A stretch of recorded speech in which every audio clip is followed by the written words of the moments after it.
Obese Virgin was handed over to the Mafia boss as debt payment, but what he did next. A plus-size, innocent girl is handed over like a receipt for a crime she didn't commit. He's the coldest man in the city, and he doesn't touch her. He writes a contract. He gives her a room. He puts his own jacket on her when a sniper's bullet shatters the night. But inside his locked house, secrets breathe. A sealed wing, a photo he keeps face down, a silver hawk stamped on every threat. Someone on the inside wants her gone and wants him broken. Forced to live under the same roof, they trade rules for trust. He is lethal to everyone else, and strangely gentle with her. When his enemies come for the children she protects, he has to choose the empire he built or the woman he refuses to lose. Why was she really chosen as payment? What is he hiding behind that sealed door? And when blood hits the floor, will his vow to protect her become the one sin that saves them both or destroys everything? The rain fell in heavy sheets, turning the alley behind Lucky's gambling den into a river of neon reflections. Bea hugged herself, her thin sweater offering little protection against the chill as two men in dark suits flanked her. Through the bar's back door, she could hear the hollow sound of her stepfather's laughter mixing with the clinking of glasses, the sound of him signing away her future to cover his losses. "Move," the taller guard ordered, his hand firm but not cruel on her elbow. Bea lifted her chin, refusing to stumble despite her waterlogged shoes. The black SUV waited at the alley's mouth like a predator, its engine purring. The leather seats were warm at least. Bea watched the city lights blur past as they wound up into the hills, where old money lived behind high walls, her hands twisted in her lap, but she wouldn't cry. She wouldn't give them that satisfaction. The villa appeared through the iron gates like something from another world, all white marble and precise topiary, even in the rain. Security cameras tracked their movement up the curved drive. Bea's heart hammered against her ribs as the car stopped.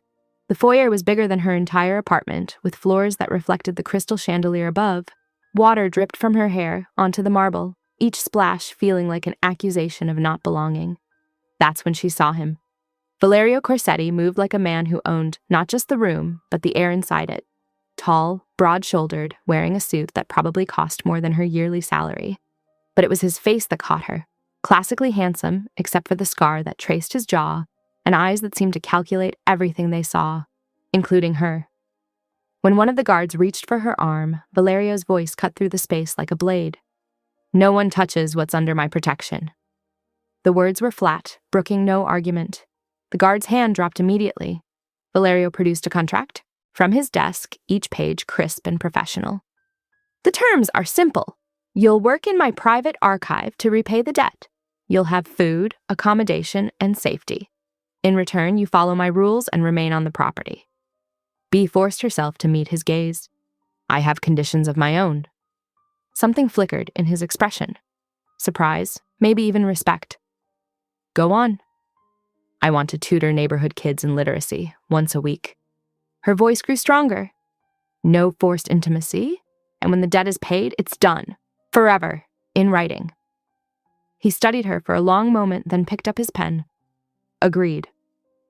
The scratch of his signature was loud in the quiet room. A maid appeared to escort her to her new quarters, a guest suite that shared a wall with his study. "So, I can hear if you need assistance," he explained, his tone matter-of-fact. The room was elegant, with a bathroom bigger than her bedroom at home. Bea stood under the hot shower, watching the water swirl away the stench of cigarette smoke from the gambling den. Her hands shook as she worked shampoo through her hair, reality finally setting in. She was property now, collateral. The thought made her stomach turn. The gunshot cracked through the night like thunder. Bea froze, soap running into her eyes. The bathroom door burst open, and Valerio was there, moving with lethal grace. He grabbed her, wrapping her in a towel as he pulled her away from the window. Glass shattered, the terrace lantern exploding into fragments as another shot whistled past. "Down!" he ordered, covering her body with his own as they crouched behind the solid wall. His heartbeat was steady against her back, his breathing controlled even as chaos erupted around them. Guards shouted outside, radios crackled with commands. "Lock down the perimeter!" Valerio barked into a phone. "Full sweep of the cliff path, now!" His free hand stayed on Bea's shoulder, warm and steady. He helped her up, shrugging out of his jacket to wrap it around her shoulders. The expensive fabric swamped her curves, smelling of sandalwood and something uniquely him. Bee clutched it close, grateful for the warmth and the coverage as she tried to stop shaking. Valerio moved to the terrace doors, scanning the darkness beyond with practiced eyes. He pressed a finger to the sleek headset in his ear, listening to reports from his security team. His expression was carved from stone, but Bee could see the tension in his shoulders, the way his free hand curled into a fist. It was a warning, not a miss, he said finally, his voice clipped. Bee stood behind him, wrapped in his jacket, her wet hair dripping onto the carpet. She was trembling, but her spine was straight, her chin lifted. She wouldn't cower, not even with bullets flying. The rain continued to fall outside, washing away evidence even as security teams mobilized on the grounds below. Inside, the air was thick with unspoken questions. Who had fired the shots? Was Bee the target or Valerio? Or was this simply a message, a show of force from some unknown enemy? In the distance, police sirens wailed, growing closer. Valerio's men moved with military precision, securing every entrance, checking every shadow. And through it all, Valerio stayed near Bee, his presence both threatening and reassuring, a dangerous man who had just proved he would put himself between her and a bullet. Dawn crept over the cliffs in wisps of gray mist as Bee followed Valerio and Rocco Falco along the property's perimeter. The head of security moved with military precision, his shoulders stiff and posture alert as he marked spots in the scrubby vegetation where they'd found shell casings and disturbed earth from the shooter's position. The morning air carried the scent of salt and wild herbs, mingling with the metallic undertone of danger that seemed to cling to everything here. Here! Rocco's voice was gruff as he pointed to crushed branches, crouching to trace a finger along the imprint in the soil. Professional setup. They knew the sight lines. His dark eyes flickered to Bee, assessing her reaction with thinly veiled suspicion. The tight lines around his mouth suggested he was holding back additional commentary about her presence on this security walk. Valerio guided Bae past security checkpoints, his hand hovering near but never touching her lower back, close enough that she could feel the warmth radiating from his palm, yet maintaining a careful distance that seemed deliberate. The cameras cover every angle, he explained, gesturing to discrete black domes mounted on stone pillars that blended almost seamlessly with the ancient architecture. Guards rotate every 4 hours, no blind spots. His voice carried absolute certainty, the conviction of a man who had personally verified every detail of the system. They passed uniformed men with earpieces, their faces impassive, except for the respectful nods they directed at Valerio. Each guard's eyes tracked Bee briefly before returning to their vigilant scans of the surrounding area. Valerio paused at intervals to show her panic buttons embedded in corridor walls, disguised as decorative panels carved with intricate patterns that matched the villa's aesthetic. Press twice for immediate response, he instructed, demonstrating the motion without actually triggering the system. So, I'm trapped here, Bee said flatly, wrapping her arms around herself against the morning chill. The wool of her borrowed sweater scratched slightly against her skin, another reminder that nothing here truly belonged to her. A fortress isn't a prison when the world outside is worse, Valerio replied, his tone matter-of-fact, though his eyes softened almost imperceptibly as they met hers. The walls keep threats out as much as they keep you in. He gestured toward the cliff edge visible beyond the property line, where the sea crashed relentlessly against jagged rocks below. Back inside, the housekeeper Gianna Rossi appeared, with a breakfast tray of steaming porridge swirled with honey and fresh bread still warm from the oven. The aroma of baked dough and cinnamon filled the corridor. She was a motherly woman with shrewd eyes that missed nothing and capable hands that showed years of service. Deep laugh lines framed her mouth despite the serious set of her expression. "This should fit better," she said, offering Bee a soft gray sweater that looked newly purchased.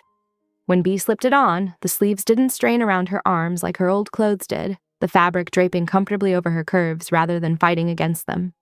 Bee sat at Valerio's massive oak desk, reviewing the contract while she ate, savoring the sweet, nutty taste of the porridge that warmed her from inside.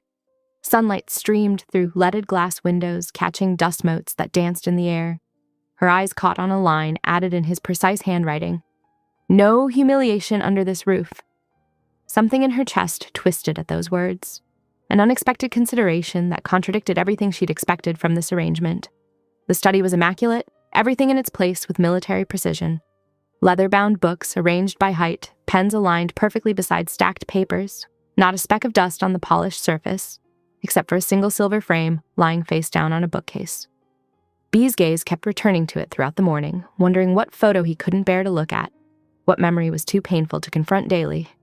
During her tour, she'd noticed a wing off the second floor, sealed by an old brass lock with intricate scrollwork that made her archivist's heart race with curiosity.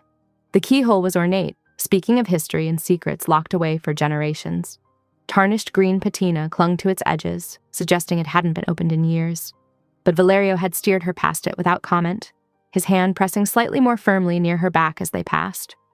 "The archive needs organization," Valerio said later that morning, leading her to a room filled with dusty ledgers and papers stacked in precarious towers. Sunbeams cut through high windows, illuminating dancing dust particles in golden shafts. "Start with these shelves. Sort by shipping routes and dates." The room smelled of old paper, leather bindings, and the faint metallic scent that could only be described as time itself. Bea ran her fingers along leather spines, feeling the embossed lettering beneath her fingertips, already mapping out a system in her mind. Each book represented decades of business, lives, and decisions that had shaped the empire she now found herself entangled with. "I'll need supplies, acid-free folders, archival boxes." "Make a list." He paused, watching her from the doorway, his tall frame nearly filling it. His eyes tracked her movements with that same intense focus he seemed to bring to everything. "And regarding your tutoring program, the kitchen will prepare extra meals for the children." The unexpected addition came with no fanfare, as though providing for hungry children was simply logical rather than generous. She looked up, surprised by this unexpected support that she hadn't even had to negotiate for. "Thank you." The words felt inadequate for the relief washing through her at knowing she could keep this small promise to the children who depended on her. The day stretched into evening as Bea lost herself in the work, creating order from chaos, the methodical task soothing her anxious mind. The ledgers told stories of shipments and payments, routes and schedules spanning decades, numbers that represented fortunes gained and lost, power consolidated. She found herself absorbed in the patterns, the way numbers and dates wove together like threads in a tapestry, revealing glimpses of a larger picture she couldn't yet fully comprehend. After a quiet dinner served in her room, roasted chicken with herbs and vegetables that tasted like they'd been harvested from the villa's garden that morning, Valerio appeared at her door. His knock was soft but authoritative, requiring no repetition. "There's something else you need to know." He pressed a hidden panel beside her bookcase, revealing a narrow passage illuminated by recessed lighting. "This connects to my study. In an emergency, there are no locked doors between us." The passage was well lit, with motion sensors discreetly embedded in the ceiling that would alert him to movement. Another layer of protection, or surveillance. The walls were solid stone, cool to the touch when Bea reached out a hand to steady herself against the unexpected revelation. "I don't need a guardian," Bea said stiffly, lifting her chin despite the tremor she fought to hide in her voice, fighting the relief that flooded her at knowing help was just steps away if she needed it. "Nevertheless, you have one." His voice was quiet but firm, brooking no argument. A simple statement of fact rather than a negotiation. He left her standing there, the panel sliding shut with a soft click that echoed in the sudden silence of her room. Bea tried to convince herself the tightness in her chest was anger at being controlled, protected, managed like a valuable possession. But as she prepared for bed, washing her face with the expensive lavender soap provided in her bathroom and changing into silk pajamas that felt like water against her skin, she couldn't deny the comfort of knowing he was near, a shield between her and whatever dangers lurked beyond the villa walls. She switched off her lamp and settled under the plush duvet, noticing light spilling from under the connecting door to Valerio's study, a thin golden line that cut through the darkness. As minutes ticked into hours, marked by the antique clock on her mantel, that strip of light remained constant, unwavering in its silent promise. She drifted off to the faint sounds of papers rustling and keys clicking, knowing he kept watch, while she slept, a sentinel against both external threats and the nightmares that had plagued her since the shooting. The light was still there when she woke briefly near dawn, a guardian's vigil through the darkest hours. The clock showed 4:17 a.m., but she could still hear occasional movement from his study, a chair creaking, the soft thud of a book being closed. It should have felt suffocating, this constant surveillance. Instead, she found herself relaxing into the strange safety of it, like being wrapped in an invisible blanket of protection woven from his unwavering attention. When she finally fell into deep sleep, her dreams were a confused mix of brass keys and hidden passages, of bullets that turned to falling stars against the night sky, and of dark eyes that watched over her with an intensity that should have frightened her but somehow didn't. Dreams where the locked wing opened to reveal rooms filled with light rather than secrets, where ledgers told stories with happy endings. She woke to sunlight streaming through her windows and the distant sound of birds calling to each other from the olive trees that dotted the property. The connecting door showed no light now. Perhaps he had finally rested, but a fresh pot of coffee and warm pastries waited on her bedside table, evidence that someone had entered silently while she slept, another reminder of the permeable boundaries of her new life. Another day in her gilded cage was beginning, but Bee was starting to wonder if these walls that held her might also be holding something else at bay, something that lurked in the shadows beyond the villa's gates, waiting with loaded guns and deadly patience for a chance to finish what had started on that blood-soaked sidewalk days ago. The satchel's silver hawk gleamed as Bee unclasped it, her fingers careful with the expensive leather. Inside, she found an invoice dated for today and a delivery manifest that made her frown. The numbers didn't align with the careful patterns she'd learned from a week of sorting the archive. Something was wrong. She spread the papers across her workspace, the morning sun warming her shoulders through the high windows. The manifest listed medical supplies, bandages, antibiotics, basic surgical tools, standard items, except for the quantities. They didn't match last month's records. Turning to the previous month's ledger, she discovered a clean tear where a page should have been. The edge was precise, deliberate, not an accident. Bee began cross-referencing delivery routes, creating a map in her mind.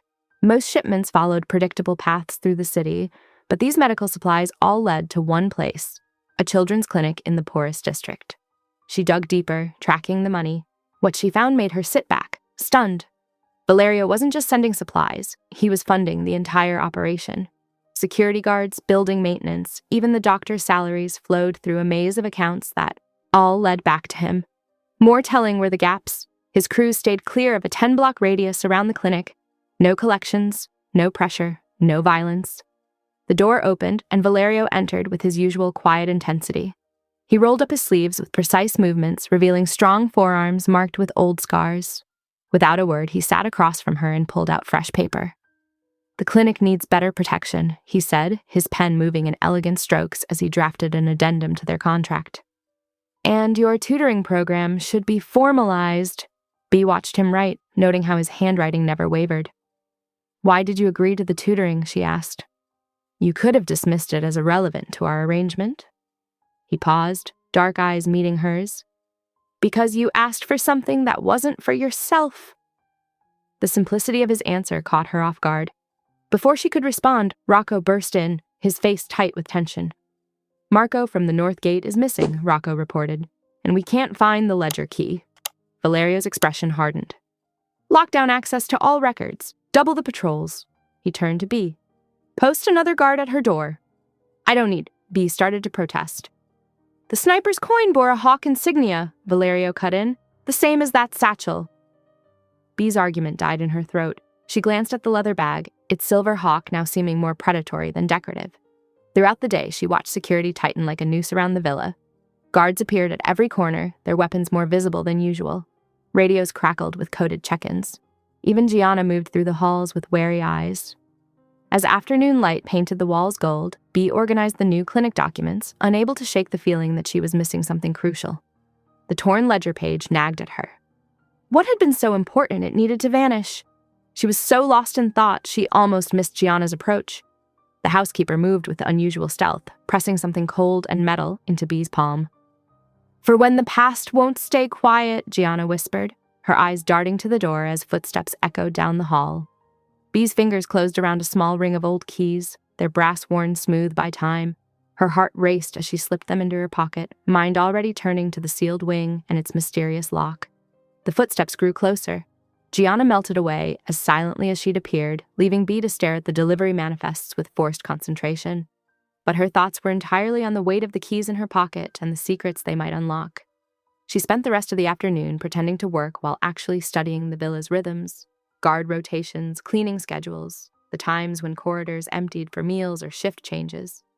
Her fingers kept brushing the keys, each touch a reminder of Gianna's cryptic warning. As evening approached, shadows lengthened across her. Desk.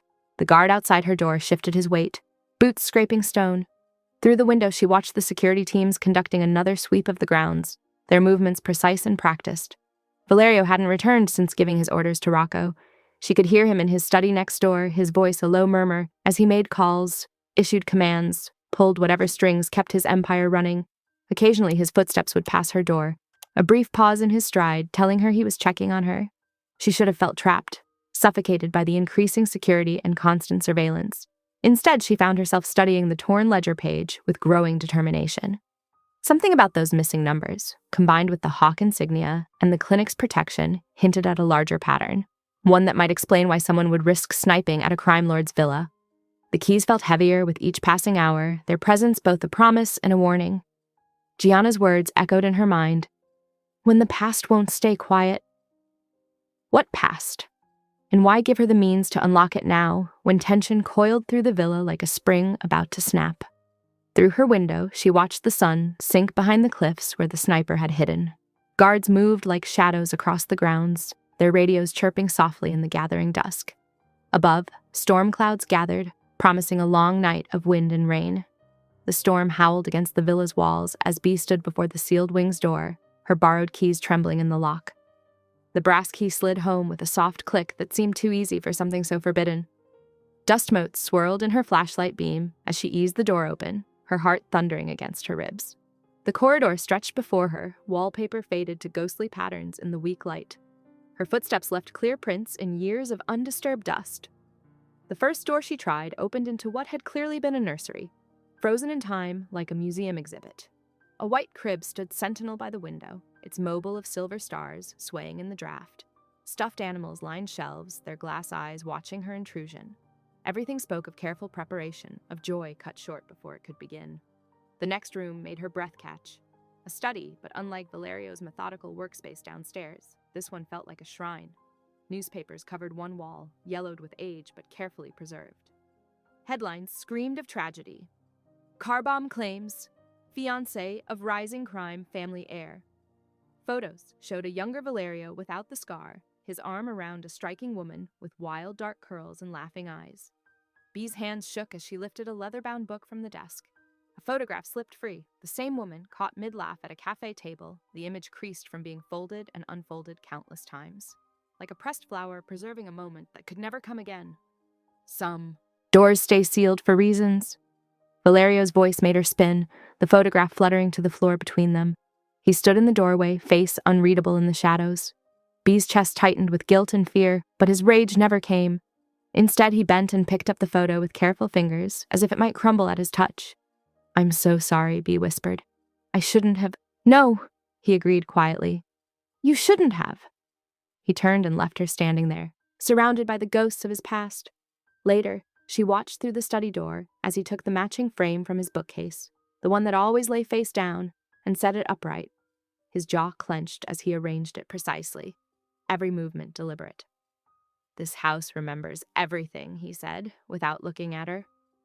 The words felt heavy with meaning she couldn't quite grasp.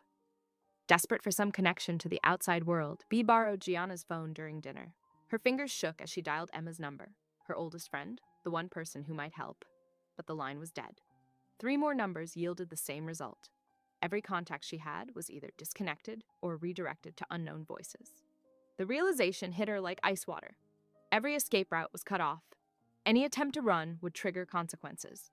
Not just for her, but for her worthless stepfather, for the innocent children at the clinic, for everyone whose lives intersected with Valerio's sphere of influence. There was no way out that wouldn't draw blood from people who had done nothing to deserve it. She stood at the dining room windows, watching lightning slash across the sky. The grounds below were a maze of security patrols, their flashlight beams cutting through the rain. The villa's walls no longer felt like protection. They were a cage, albeit a gilded one. And Valerio held all the keys. Thunder cracked overhead as she made her way to the kitchen. Gianna had left soup warming on the stove, a simple gesture of comfort in the growing tension. To her surprise, Valerio appeared in the doorway, looking almost human in the soft kitchen light. They ate in awkward silence at the kitchen island, the storm providing background percussion to their careful dance of soup spoons and avoided eye contact. It was the strangest meal of Bee's life, sharing space with a man who could destroy everything she cared about, yet somehow trusted her enough to let her see his grief. "I'll take first watch in the study," he said finally, breaking the silence. "Leave the connecting door open. If the power goes—" "I know," she cut him off. "In case the power cuts out." Their eyes met briefly, an understanding passing between them. Whatever game they were playing, whatever force was moving against them, they were in it together now. The storm intensified as night deepened. Bea lay in her bed, listening to Valerio's steady movements in the next room. The connecting door stood ajar, a slim rectangle of lamplight falling across her floor. Despite everything, the sealed wings revelations, the dead phone lines, the implicit threats, she felt oddly safe knowing he was there. Lightning flashed, closer now. Thunder followed immediately, rattling the windows in their frames. The villa's lights flickered once, twice. Then everything went black. The sudden silence was absolute. Even the storm seemed to hold its breath. Bea sat up in the darkness, heart pounding, waiting for the backup generators to kick in. Somewhere in the villa, security radios crackled with urgent voices. Through the connecting door, she heard Valerio shift in his chair, alert and watchful. For 3 eternal heartbeats, the world hung suspended in perfect darkness. Then, with a low, mechanical groan, the backup generators surged to life. Emergency lights sputtered and glowed, casting weak illumination through the villa's corridors. And in that moment, as power returned, Bea heard it. The unmistakable sound of footsteps and scuffling from the service stairs. The backup lights cast sickly shadows as Bea yanked the archive cart between herself and the service stairwell, metal wheels squealing against marble. Her hands trembled, but she planted her feet, refusing to run. Valerio moved past her with lethal grace, each step silent as he signaled his men with quick hand gestures. His shoulders were loose, ready, like a predator scenting prey. The usual carefully controlled man had vanished, replaced by something far more dangerous. A shadow detached itself from the stairwell, a masked figure in dark clothing. The intruder lunged forward with desperate speed, but Valerio was faster. His response was brutal efficiency in motion. He caught the attacker's arm, twisted, and drove them both against the wall with a muffled thud. The struggle lasted seconds. A flash of metal, a choked sound, then silence. The body crumpled to the landing. A knife skittered across the floor, spinning beneath the ancient radiator with a metallic ping. Bea's legs gave out, and she gripped the cart to stay upright as the adrenaline crash hit her system. Valerio was at her side instantly, hands moving over her arms, shoulders, checking for injuries. "Are you hurt?" His voice was rough. Up close, she could see the tremor in his fingers that he tried to hide, the crack in his usual composure. "I'm fine," she managed. "I'm okay." Heavy footsteps announced Rocco's arrival with the security team. They secured the area while he searched the dead intruder's pockets. His face darkened as he held up a silver coin caught in the emergency lights. A hawk in flight stamped into the metal. "Sokolov," Valerio said, jaw tight. "He's testing the borders again." "Oleg Sokolov?" Bea asked, remembering the hawk-stamped satchel from earlier. "An old rival," Valerio explained. "He specializes in finding weak points and exploiting them." Bea's mind raced to the missing ledger page. She hurried to the archive, ignoring Valerio's protest, and pulled out the clinic records. The torn section would have shown delivery schedules, when supplies arrived, how many guards were posted.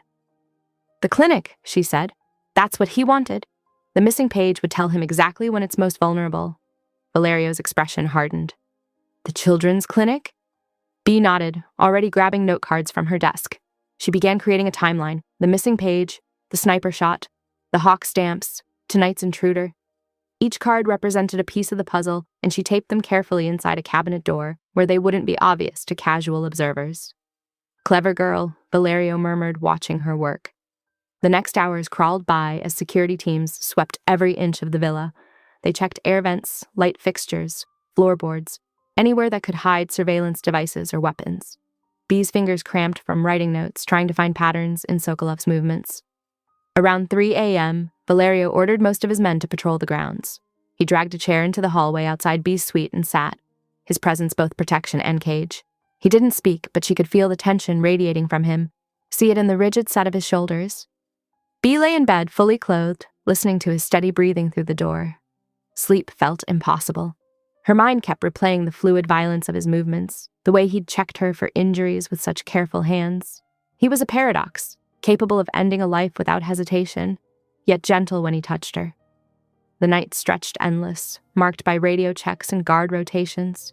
Bea dozed fitfully, jerking awake at every sound. Each time, Valerio's silhouette remained in the hall, a constant sentinel. When the first gray light of dawn crept under her door, Bea rose quietly and peeked through the crack. Valerio had finally succumbed to exhaustion, his head tilted back against the wall. In sleep, the hard lines of his face softened. His blazer hung on her doorknob like a protective charm. She studied him in the weak morning light, the scar along his jaw, the gun holster visible under his open collar, the way his hands remained loose and ready, even in rest.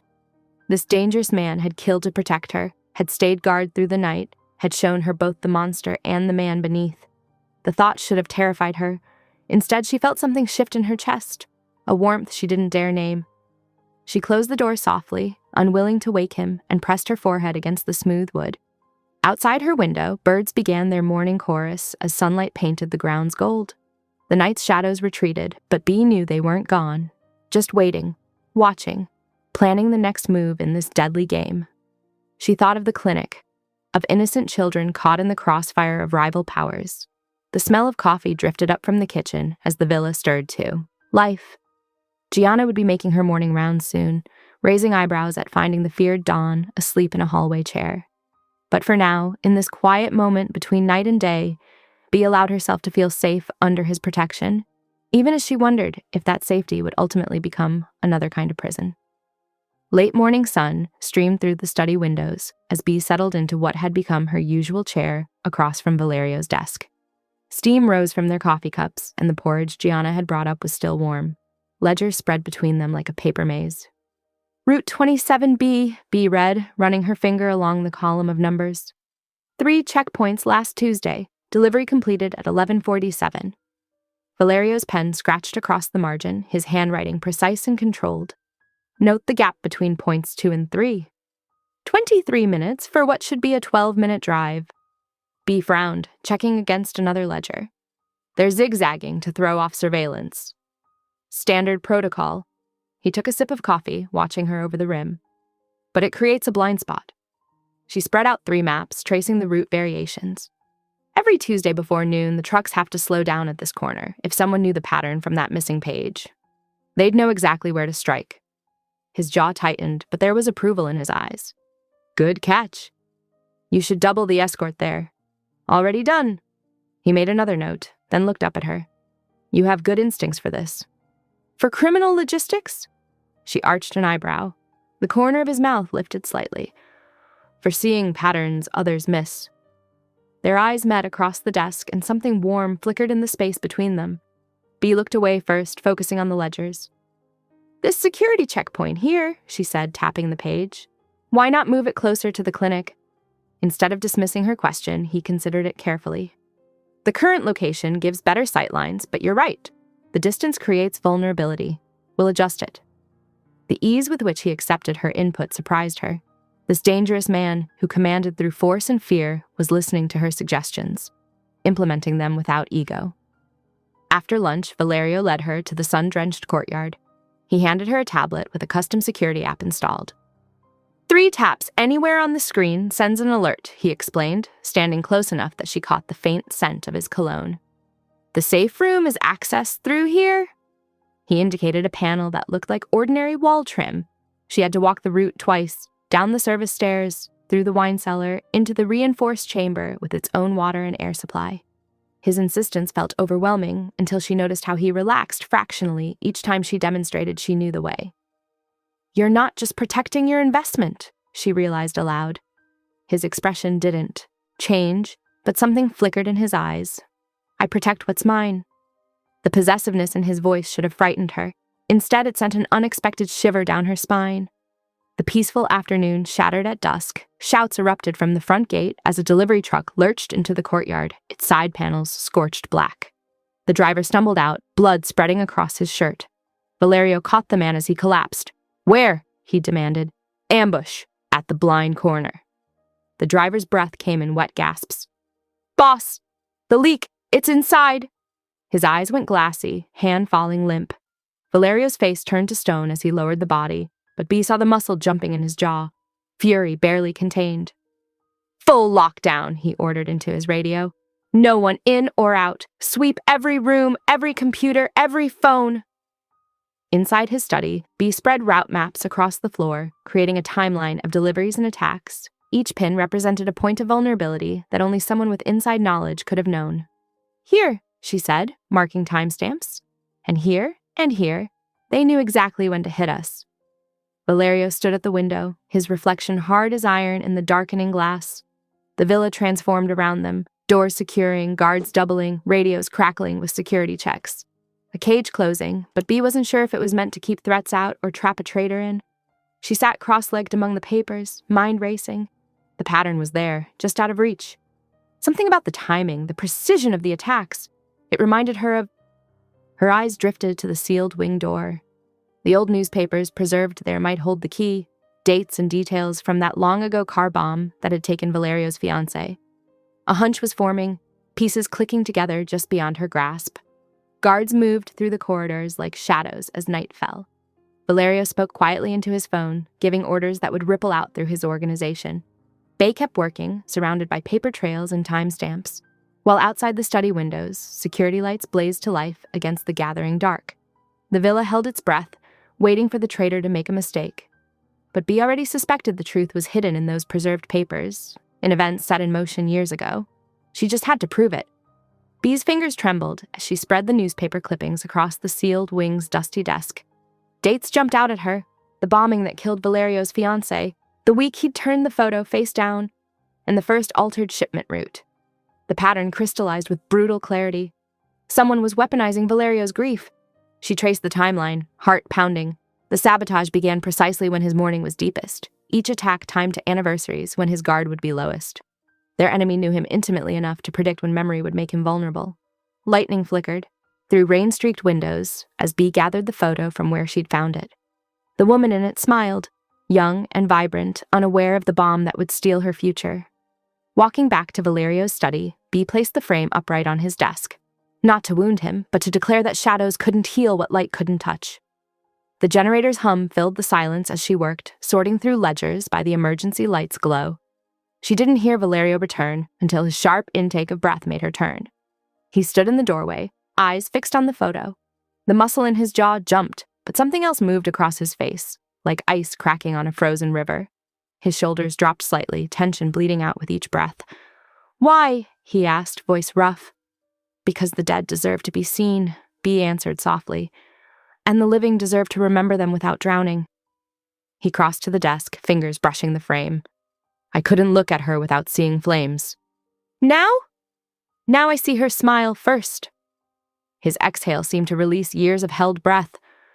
Thunder growled outside as they stood in the generator-lit hallway, close enough that Bee felt the heat radiating from his body. The air between them crackled with unspoken things.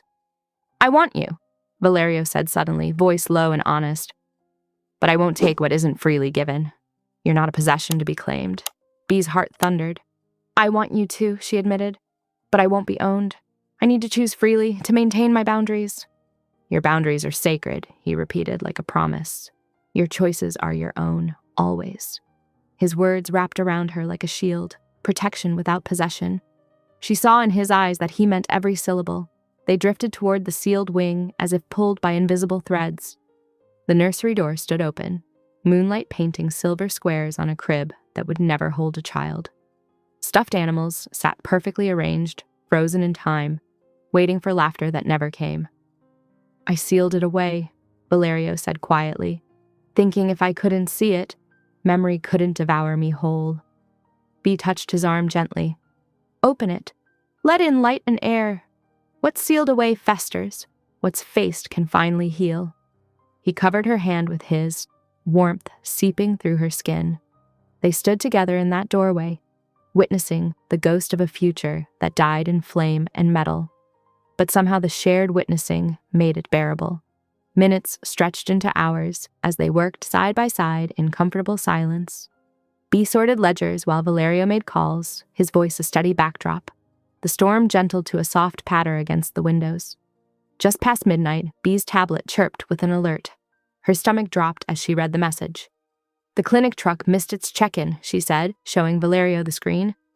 "GPS shows it stopped under the Morrison Street overpass 10 minutes ago."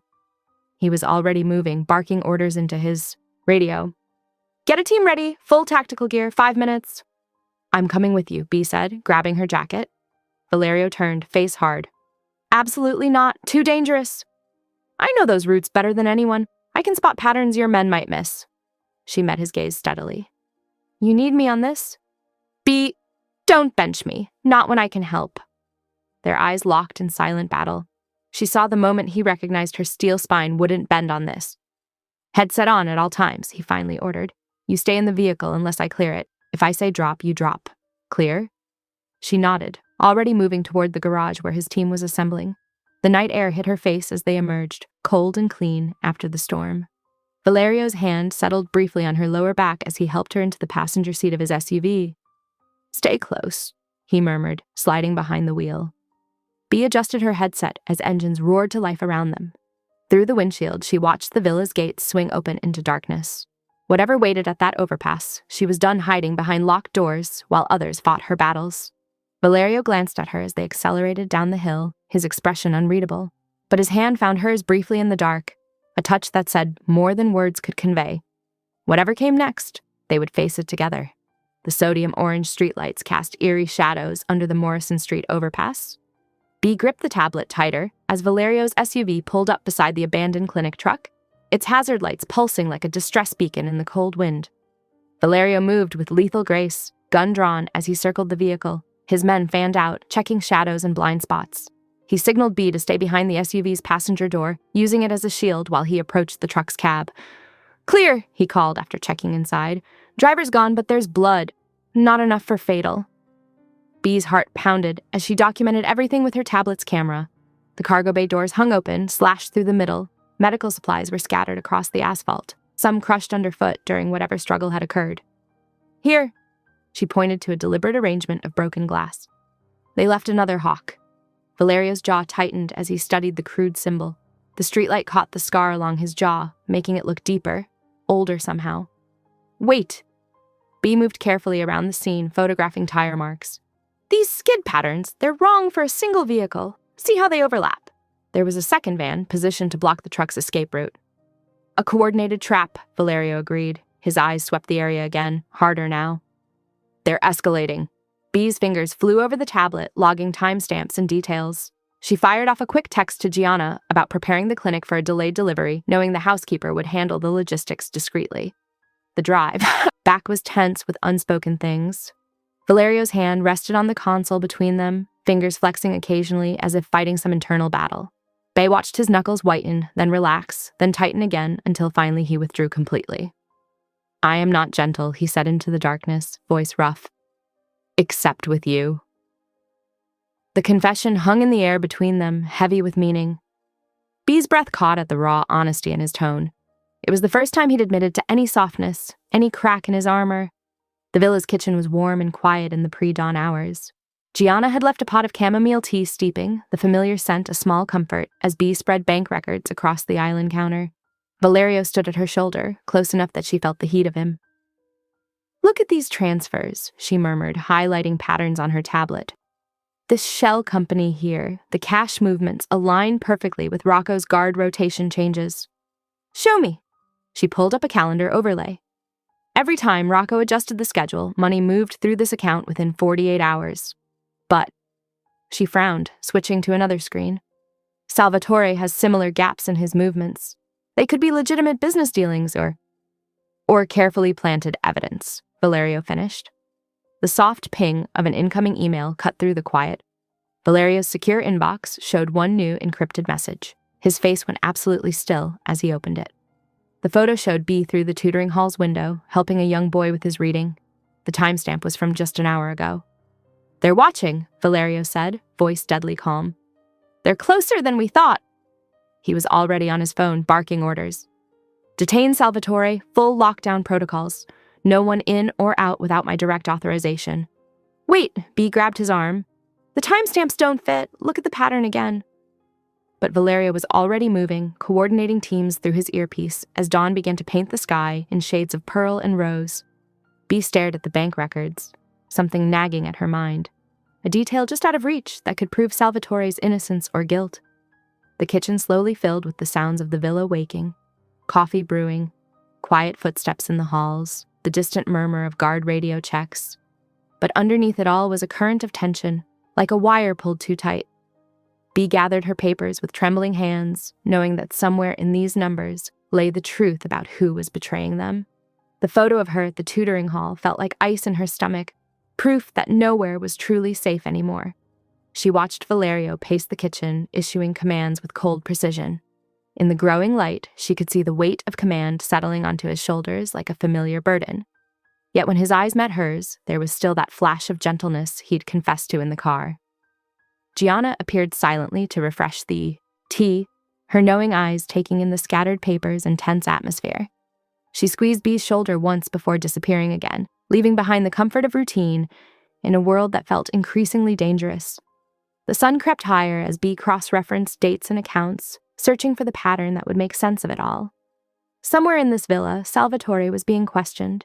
Somewhere beyond these walls, their enemies were watching, planning their next move.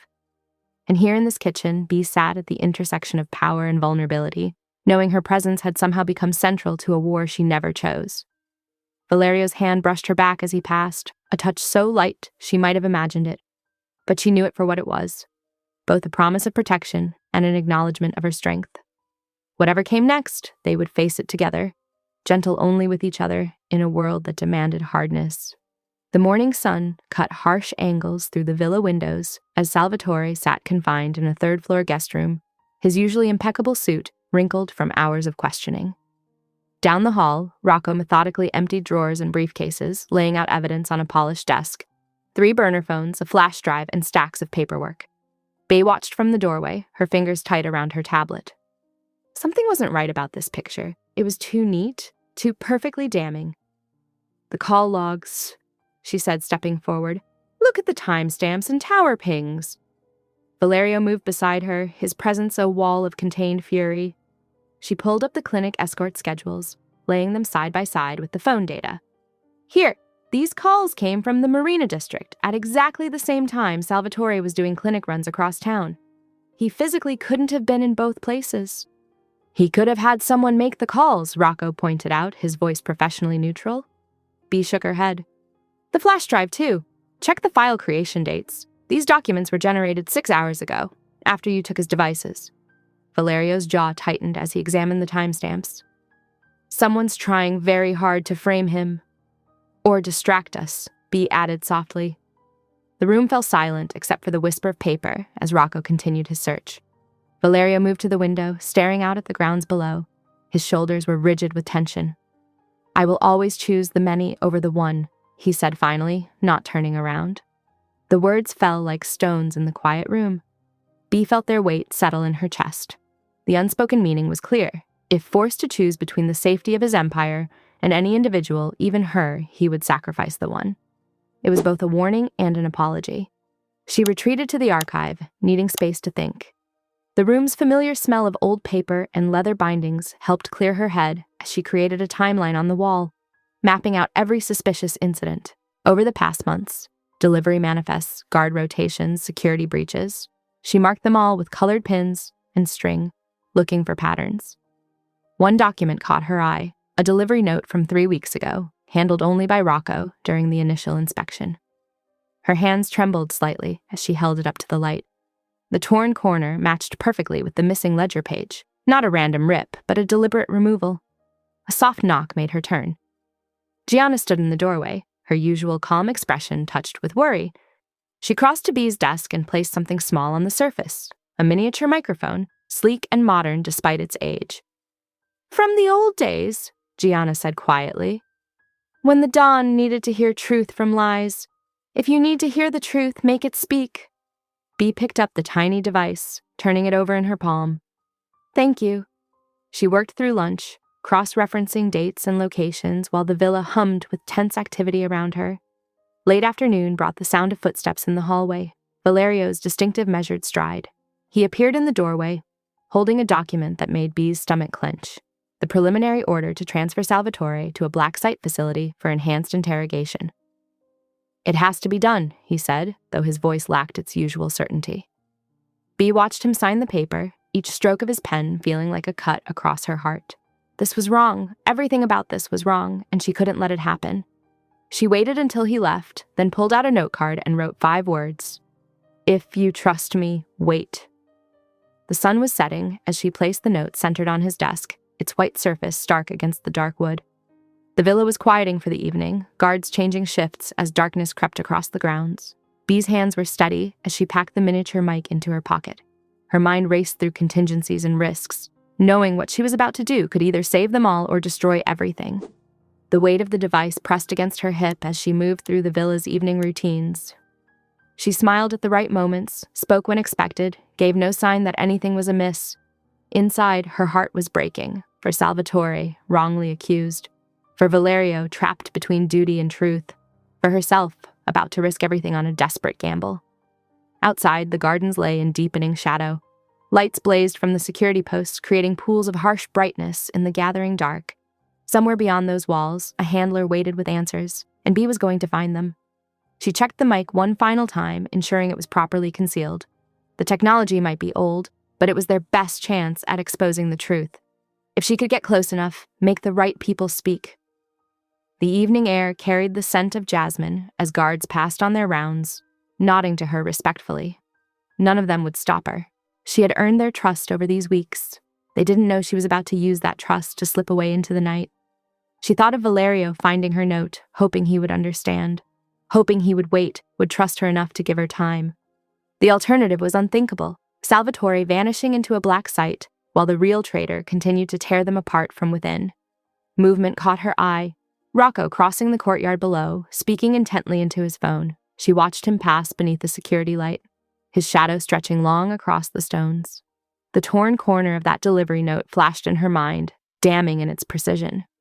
Bee's footsteps echoed through the empty warehouse, her heart thundering against her ribs. The setting sun filtered through grimy windows, casting long shadows across the concrete floor. She touched the mic hidden beneath her sweater, drawing strength from its presence. 3 men emerged from behind rusted machinery, their movements precise and practiced. The warehouse air hung thick with diesel fumes and threat. "I'm here to make a deal," Bee said, proud that her voice didn't shake. "The clinic's safety and proof of who's really betraying Valerio in exchange for my cooperation." A slow clap cut through the silence. From the darkness behind a stack of wooden pallets, a figure emerged, tall, elegant, dressed in an impeccable gray suit that seemed to absorb the dim light. Oleg Sokolov's smile was theatrical, almost gentle, but his eyes remained cold. "Miss Hale," he said, his accent crisp. "How refreshing to meet someone who understands the art of negotiation." He gestured to one of his men, who produced a small recorder. The audio crackled to life, and Bee's blood ran cold at Rocco's familiar voice. "The sniper position is set. Make it look like a warning, not a kill shot. It's time Corsetti learned he can't control everything. The city deserves to be free of him." Another voice. "Your brother would be proud."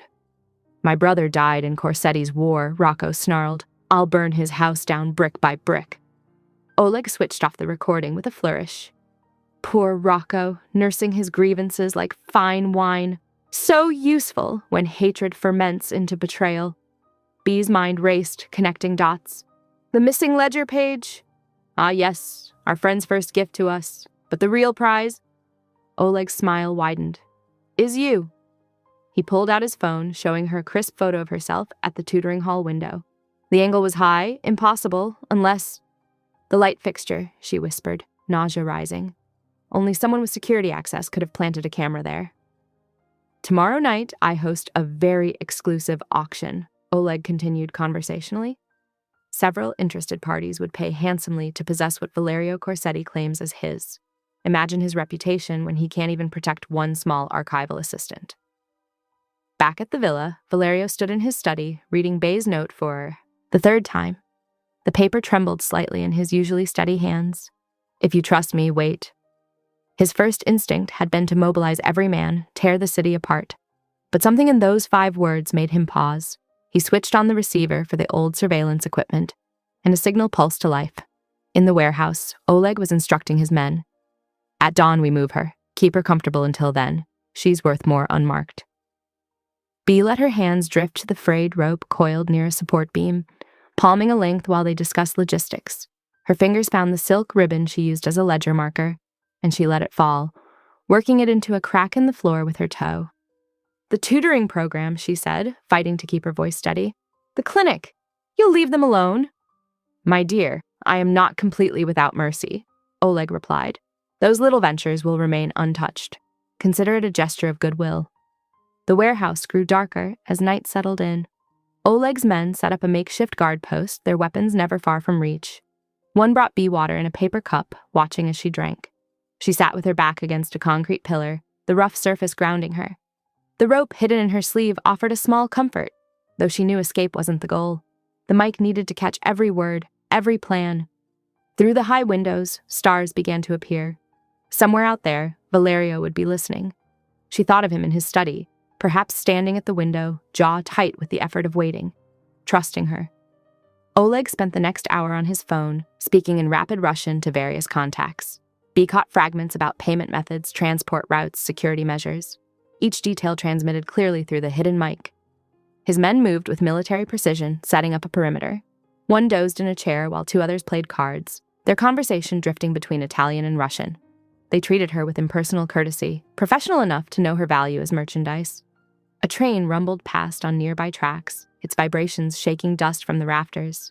B used the noise to shift position, testing the give of the rope in her sleeve. Not for escape, for evidence. She needed to appear the helpless captive they expected. "Tell me," Oleg said suddenly, pulling up a chair near her. "What is it like, living under Valerio's protection?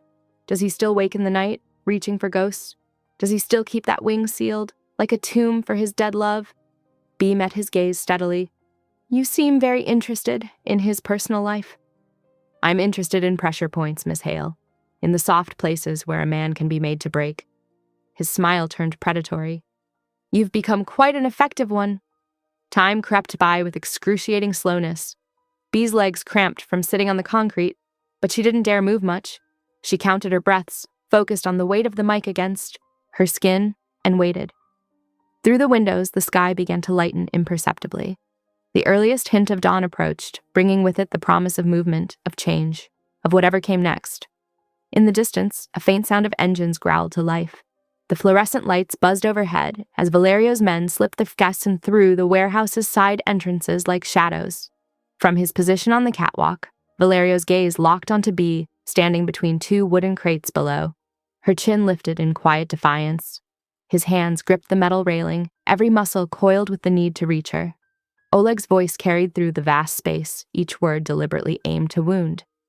"Your head of security sends his regards, Corsetti.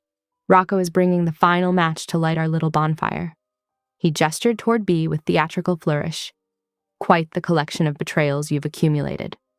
Something in Valerio's eyes changed, a switch from controlled rage to pure, lethal intent. Without hesitation, he vaulted over the catwalk railing, landing with predatory grace among Oleg's startled men. B seized her moment. She darted toward a forklift parked near the loading area, her fingers finding the exposed wires beneath the steering column. The skills Valerio had insisted she learn now proved vital as she twisted the cables together.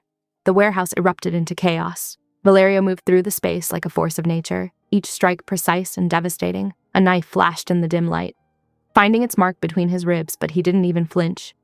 Blood darkened his shirt as he dispatched another of Oleg's men with brutal efficiency. "You disappoint me," Oleg called out, edging toward a side exit. "I expected more from the great Valerio Corsetti." The forklift's engine roared to life under B's hands. She swung the heavy machine around, metal screeching against concrete as she blocked Oleg's escape route. The look of smug superiority on his face faltered for the first time. Heavy footsteps echoed from the entrance. Rocco appeared, his gun already raised, but not at Valerio.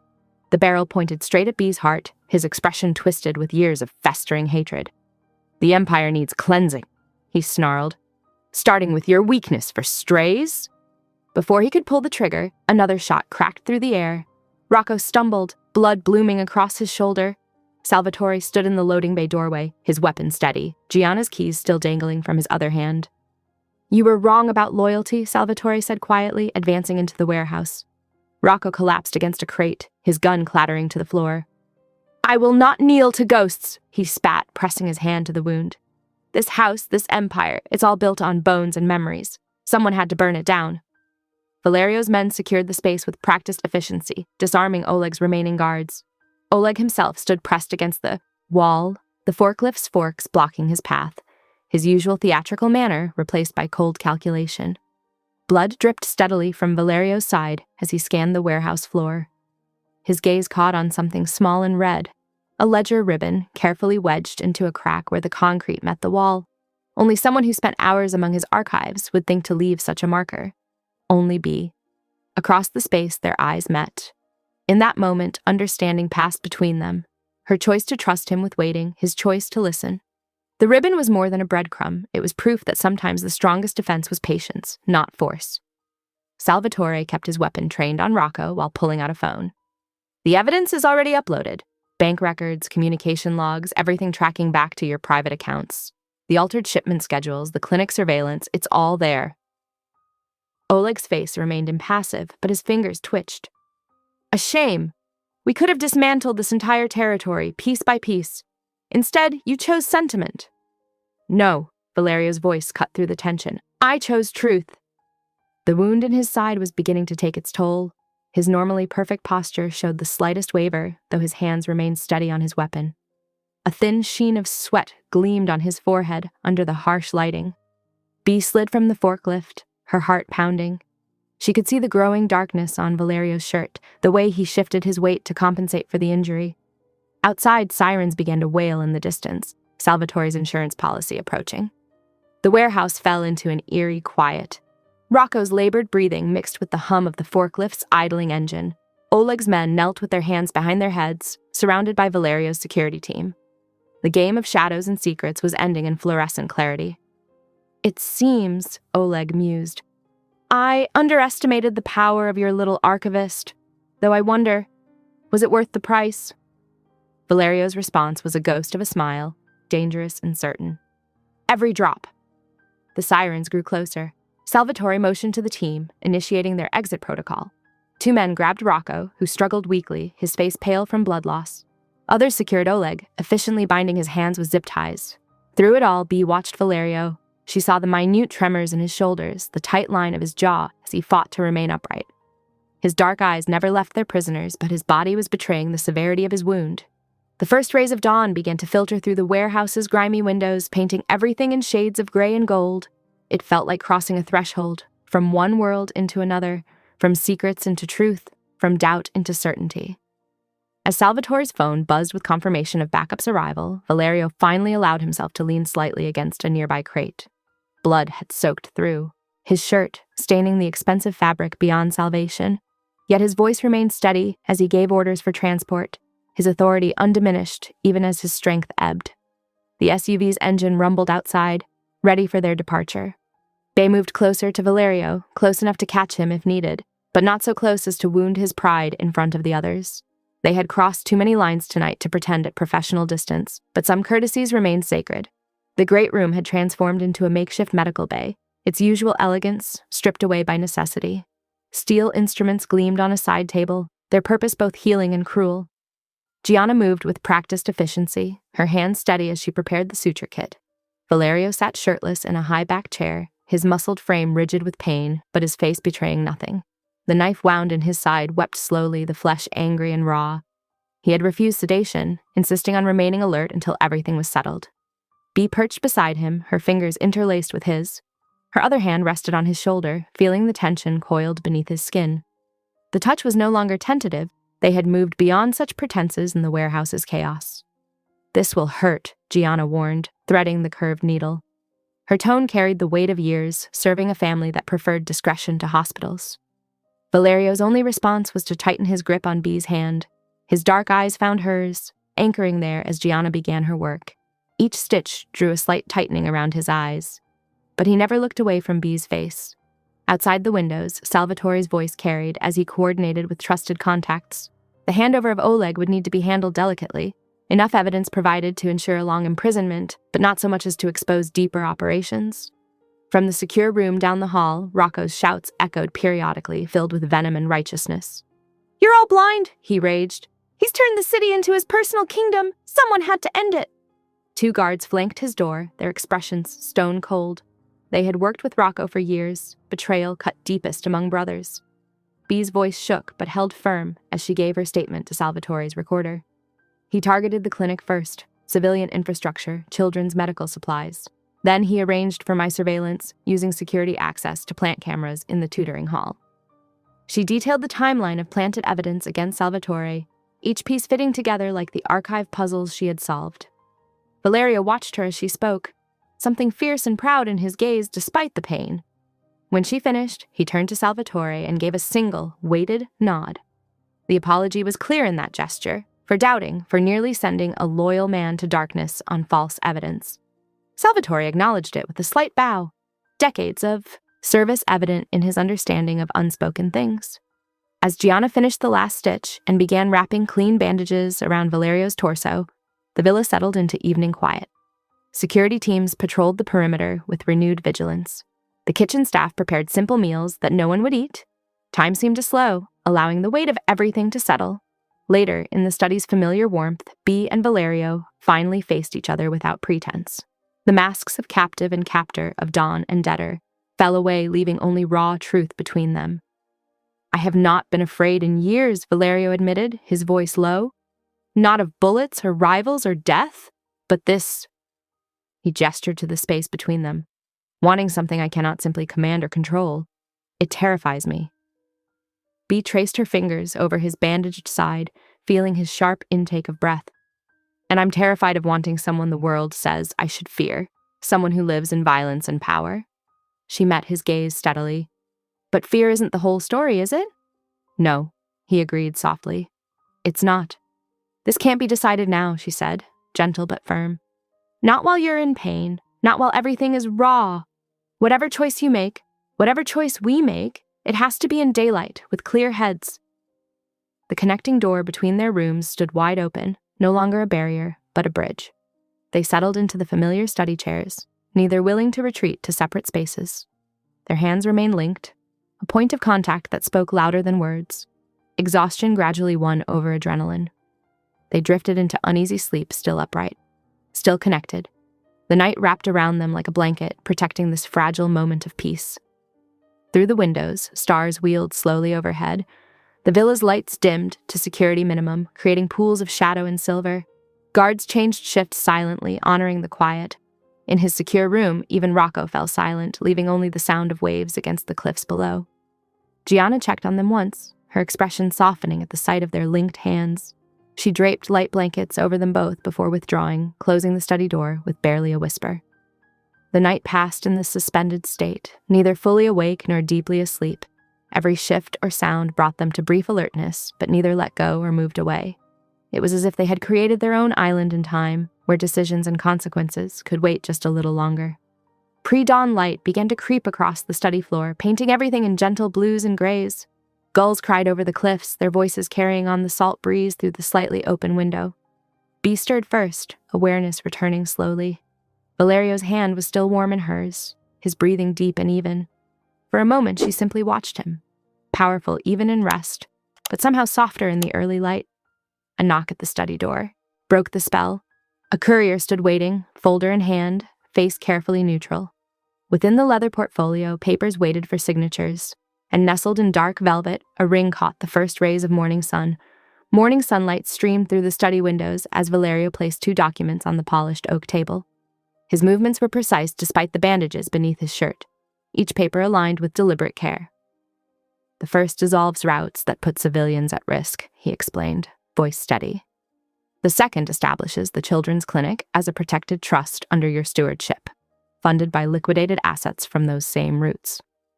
His fingers traced the edge of the papers.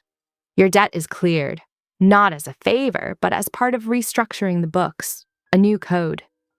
Bea studied the documents, noting how the legal language transformed underground dealings into legitimate enterprise. The clinic's future secured, its mission expanded. Children who needed care would find it without shadows or fear. Then Valerio set down a third document, this one bound in leather. "A marriage contract, one you wrote yourself."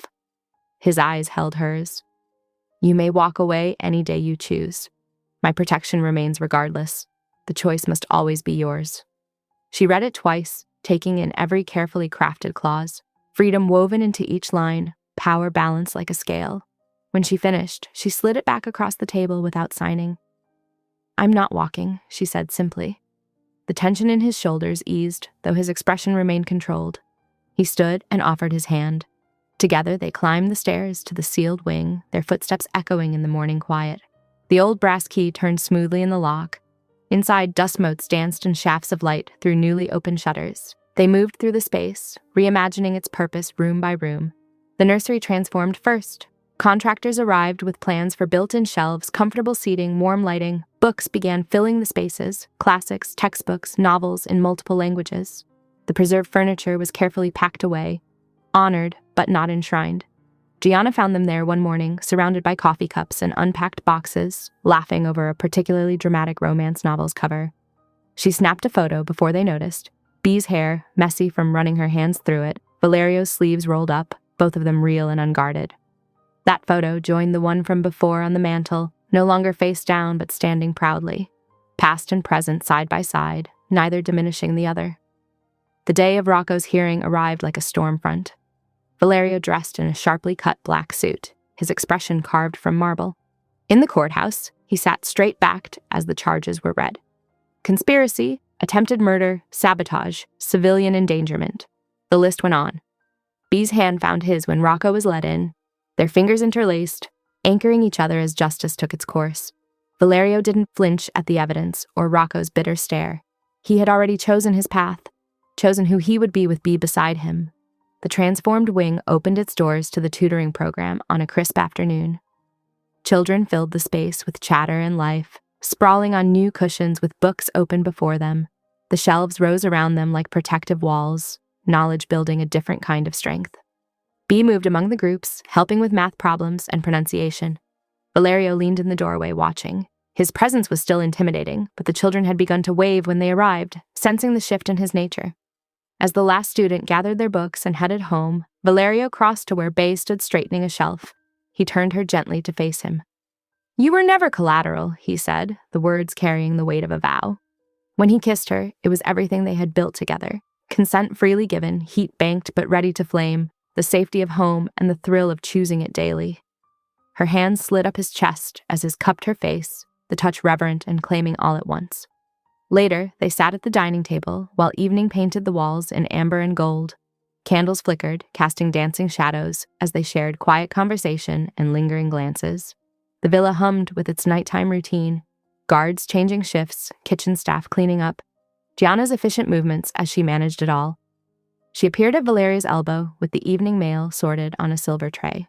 On top lay a single silver hot coin, worn smooth by handling.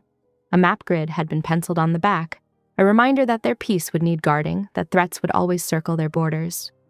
But they would face those threats together, on their own terms, in their own time. The coin was just metal, after all, and they had built something far stronger than symbols. Bee reached across the table and took Valerio's hand, feeling the strength in his grip, the tenderness in his touch. Outside, waves crashed against the cliffs below the villa. Inside, they had created their own sanctuary. Not perfect, not without its dangers, but chosen with clear eyes and full hearts. The candlelight caught the ring on her finger, sending fractals of light across the tablecloth. Not a chain, but a bridge between who they had been and who they chose to become. Together.